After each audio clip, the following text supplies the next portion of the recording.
बोलो गोपाल कृष्ण भगवान की हरे राम पार्वती हर हर महादेव నేరలపల్లి నరసింహారెడ్డి పోత దొరికేది కష్టం మళ్ళా ఒకసారి లేచి కదా ఉపన్యాసం ఏం లేదు ఇక్కడ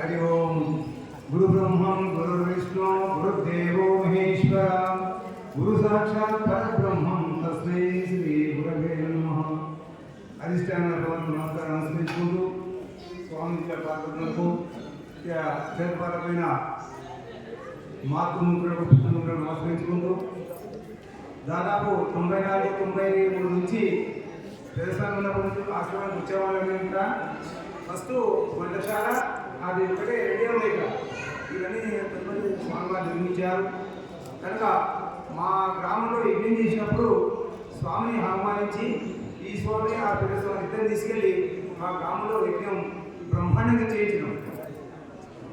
అప్పటి నుంచి సమర్పించాము. కనుక మళ్ళీ స్వామి ఇప్పుడు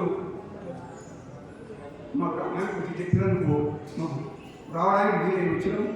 కనుక మానవ జన్మ మాట్లాడుకోవడం వచ్చినటువంటి మానవ జన్మ కనుక ప్రతి ఒక్కరము మనం చేయవలసింది మాతృదేవో భవ, పితృదేవో భవ, ఆచార్య దేవో భవ, అతిథి దేవో భవ.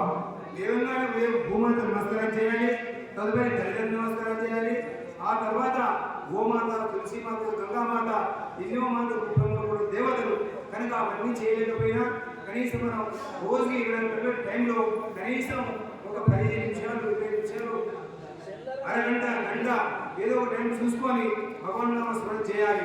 చూడండి, చాగంటి పురేశ్వరుడు చక్కటి ఉపన్యాసం చెప్తాడు, గరగబండి నరసింహారావు చక్కటి ఉపన్యాసం చెప్తాడు. కనుక వారి ఉపన్యాసాలు వినాలి, మనం తరించాలి. కనుక ఇలాంటి స్వామిజీల ఉపన్యాసాలు వినాలి. మనం చేసేది మానవులను మార్చుకోవాలంటే ఇలాంటి స్పష్టంగా ప్రేమని చెప్పాడు. మనం వయసు ఎంత అంటే 50-60 కాదు. ఇలాంటి సత్సంగాల్లో పాల్గొన్న రోజు, యజ్ఞంలో ఆహుతి ఇచ్చిన రోజు, అది రోజుకు ఎక్కువ బ్యాంక్ బ్యాలెన్స్ అంటే అది బ్యాంక్ బ్యాలెన్స్. కనుక ప్రతి ఒక్క మానవుడు జంతువుల మీద ఎదగలేదు కాబట్టి మన మానవులే ఉంది కాబట్టి మానవ ప్రతి ఒక్కరూ నెరవేరు కావాలంటే ప్రతి ఒక్క ఇంట్లో గీతము ఉండాలి, ప్రతి ఒక్క ఇంట్లో విశ్వాసం ఉండాలి. ఇలాంటి పెట్టుకొని చదివి ధనులు కావాలని చెప్తూ ఈ టీవీలో లేకుండా వచ్చిన పద్నాలుగు ఏంటంటే కొన్ని 30 ఇచ్చిన టీవీ ఉంటుంది. ఆ టీవీలకు పొడబడపడి ఆ స్త్రీలను చూడకండి, అవి సర్వనాశనం పట్టేసే. కనుక మనం దైవంగా నడుచుకుంటూ దైవచింతన చేస్తూ ఇదే మన స్థానాన్ని నిలవాలని చెప్పి ఆశిస్తూ అది ఓం వస్తుంది. స్వామి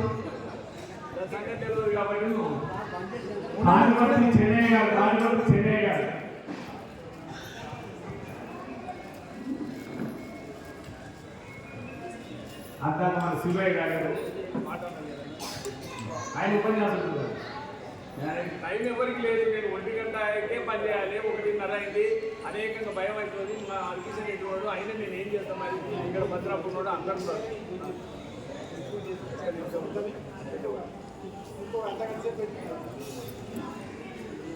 ఈ